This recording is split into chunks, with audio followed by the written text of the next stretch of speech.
नाशिकच्या कॅप्टन खरात प्रकरणाचे धागेदोरे थेट मातोश्रीपर्यंत कसे पोहोचले आणि संजय राऊत आणि आदित्य ठाकरे यांच्यात खरोखरच कडाक्याचं भांडण झालं आहे का? पाहूया थेट बातमीच्या स्पेशल रिपोर्टमध्ये. महाराष्ट्राच्या राजकारणात सध्या कुरुक्षेत्र रंगलंय, पण हे युद्ध आता फक्त दोन पक्षांमध्ये राहिलं नसून ते मातोश्रीच्या उंबरठ्यापर्यंत येऊन ठेपलंय.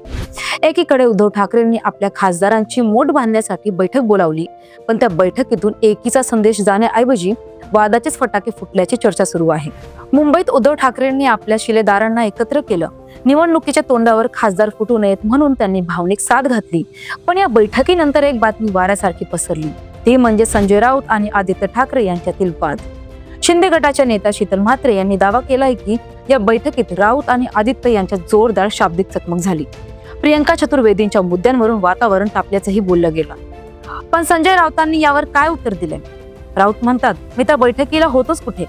विरोधक फक्त अफवा पसरून संभ्रम निर्माण करत आहेत. आता प्रश्न असा पडतो की जर राऊत बैठकीला नव्हते तर मग शीतल म्हात्रेंनी हा दावा कोणत्या आधारावर केला?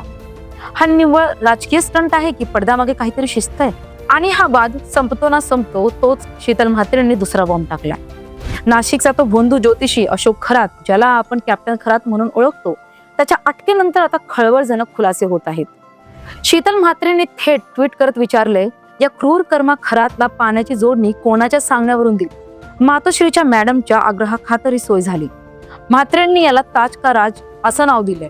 जर हा आरोप खरा असेल तर ठाकरे गटासाठी ही मोठी अडचण ठरू शकते. म्हात्रेंनी वार केला आणि ठाकरे गटाच्या तोफेनं उत्तर दिलं नाही, असं कसं होईल? सुषमा अंधारे यांनी आपल्या आरोपांचा समाचार घेताना शीतल म्हात्रे आणि नीलम गोरे यांच्यावर वैयक्तिक टीका केली.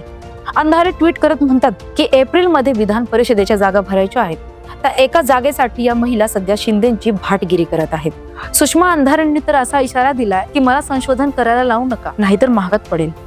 म्हणजे आता ही लढाई कोणाचे कोणासोबत काय संबंध आहेत इथपर्यंत येऊन ठेपली आहे. मित्रांनो, महाराष्ट्राचं राजकारण आता चिखल फेकीच्या पलीकडे गेलंय.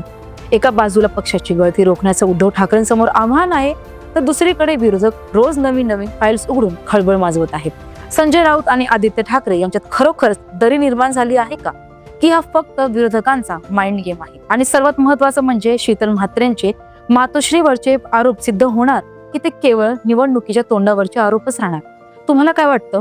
ठाकरे गटात खरोखरच फूट पडणार का? आम्हाला कमेंटमध्ये नक्की सांगा.